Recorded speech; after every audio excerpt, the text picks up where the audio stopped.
Арнама қош келдіңіз. Ұнаса лайк басып, арнама тіркеліп кетуді ұмытпаңыз. Жапалақ деген құс болады, өзі 10 жұмыртқа табады.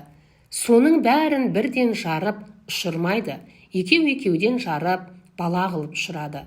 Бәрін бірден жарып бала қылсам, тамақ жеткізе алмаспын деп, өзі намаздыгерден жоғары, бесінен төмен, бірақ мезгіл ұшады.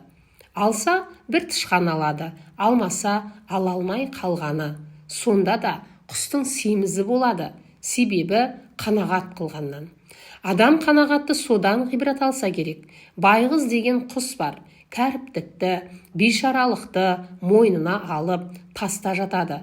Қайда бұзылған ойрана жай болса, сонда жатады. Су ішпейді, бидай, тары жемейді.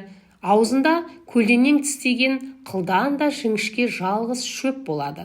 Оны да жемейді, құр тістеп жүрсе керек. Қазақта бір сөз бар, тұрымтай екеш тұрымтай да тайлы биенің етін жейді деген. Бір тауыққа һәм дән керек, һәм су керек деген.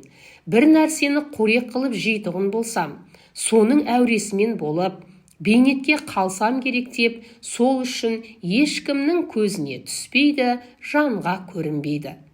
Хақ Сүлеймен пайғамбарға барша құстар қызметкер, құл болғанда ол келмеген. Сонда Сүлеймен патша, не үшін маған келмейсің дегенде, менің жалған дүниеден ешбір керек қылған нәрсем жоқ. Сенен не іздеп келейін деген екен. Осы сөзімен құлдықтан халас болған. Адам мұны ойлап пікір қылуы керек. Ұшқан құсты торға түсіретін, жүйрік аңды орға түсіретін тамақ екен. Жұтқын тамағына ие болған адам торға да түспейді, орға да түспейді.